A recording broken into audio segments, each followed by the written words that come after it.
It's cooking time with Ishita চ্যানেলে আপনাদের সবাইকে স্বাগত। কিভাবে খুব সহজেই ছাঁচ ছাড়া শাক সন্দেশ তৈরি করা যায় সেটাই আপনাদের দেখাবো। ভিডিওটি ভালো লাগলে একটি লাইক, কমেন্ট এবং অসংখ্য শেয়ার করবেন। আর যারা এখনও পর্যন্ত চ্যানেলটিকে সাবস্ক্রাইব করেননি তারা অবশ্যই চ্যানেলটিকে সাবস্ক্রাইব করে দেবেন। তাহলে দেখে নেওয়া যাক আজকের রেসিপিটি। ওভেন লোতে রেখে একটি পাত্র বসালাম। পুরো দুধ পাত্রে ঢেলে নেওয়া হয়ে গেলে ওভেন হাইতে করে দেব। এখানে আমি 1 লিটার ফুল ফ্যাট মিল্ক নিয়েছি, তবে আপনারা প্যাকেট দুধ বা মহিষের দুধ ব্যবহার করতে পারেন।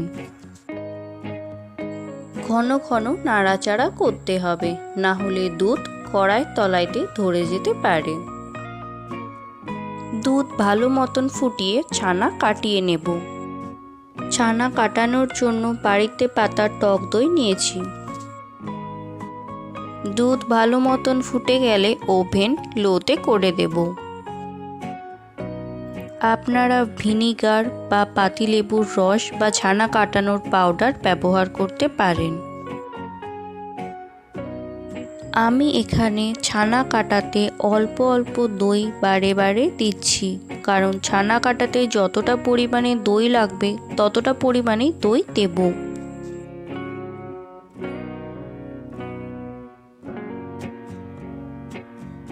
এবার দেখতেই পাচ্ছেন ছানা পুরোপুরি কেটে গিয়েছে। ছানা কাটাতে 300 গ্রামের মতন টক দই লেগেছে। এক্ষেত্রে দইয়ের পরিমাণ দইয়ের টকের ওপরেই নির্ভর করবে।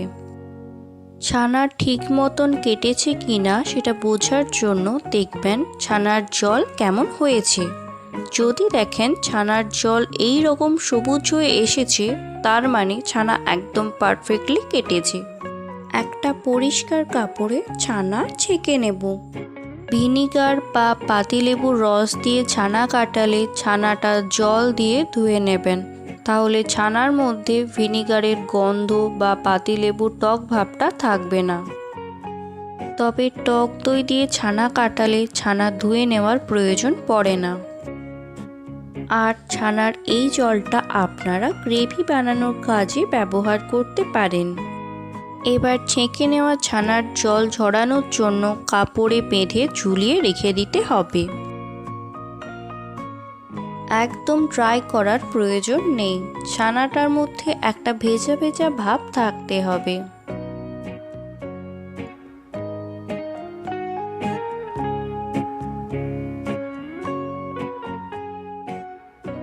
ছানার জল ঝরে গেছে, এবারে হাতে করে ভেঙে নেব।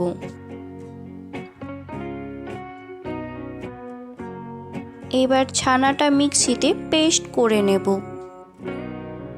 ছানা একদম মসৃণ করে নিলাম।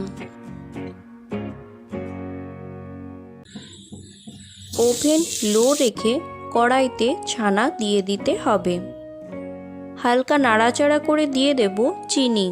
মোট 6 চামচ চিনি দিয়েছি। প্রথমে 3 চামচ চিনি দিলাম। এবার ছানাটা ভালো করে চিনির সাথে মিশিয়ে নেব।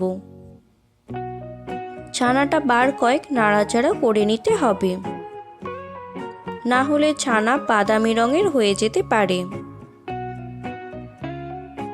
আবারও দিলাম 3 চামচ চিনি। চিনি ভালো করে ছানার সাথে মিশিয়ে নিলাম। এবারে দিলাম এলাচ। ছানাটাকে একটা মণ্ডর আকারে বানাতে হবে। ছানা যখন এই রকম মণ্ড হয়ে কড়াই থেকে ছেড়ে আসবে তখন ওভেন অফ করে দিতে হবে।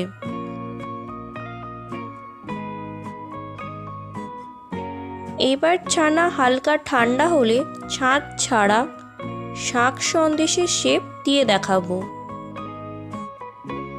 তার জন্য হাতে ঘি মাখিয়ে নিলাম, যাতে সন্দেশ পাকাতে কোনো রকম সমস্যা না হয়। কিছুটা পরিমাণে ছানা নিয়ে গোলাকারভাবে পাকিয়ে নেব। এবার লম্বাটে শেপ দেব। এইভাবে করতে হবে। মহানবমীর জলখাবারের সঙ্গে এই সন্দেশ পরিবেশন করতে পারেন।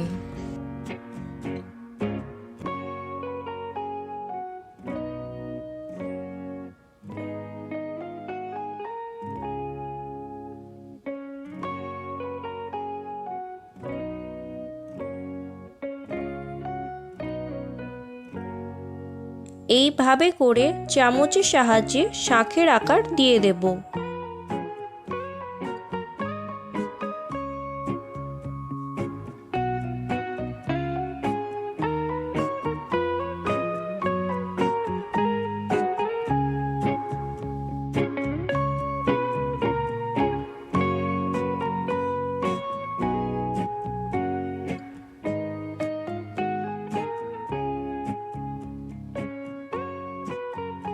চেরি দিয়ে দেব।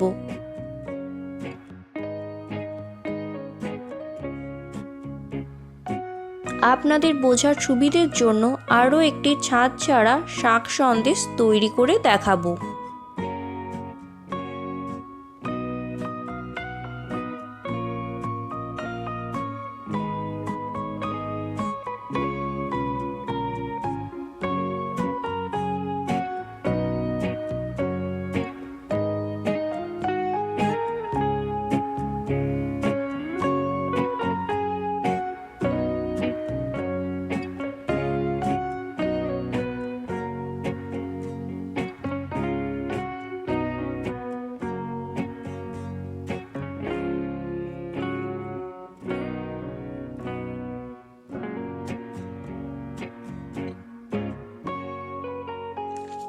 তাহলে দেখতেই পেলেন কিভাবে খুব সহজে বাড়িতে ছাঁচ ছাড়া শাঁখ সন্দেশ তৈরি করা যায়।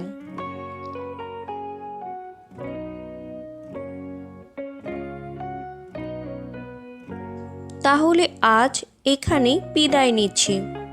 দেখা হবে অন্য একটি ভিডিওতে। ভালো থাকবেন। ভিডিওটি সম্পূর্ণ দেখার জন্য ধন্যবাদ।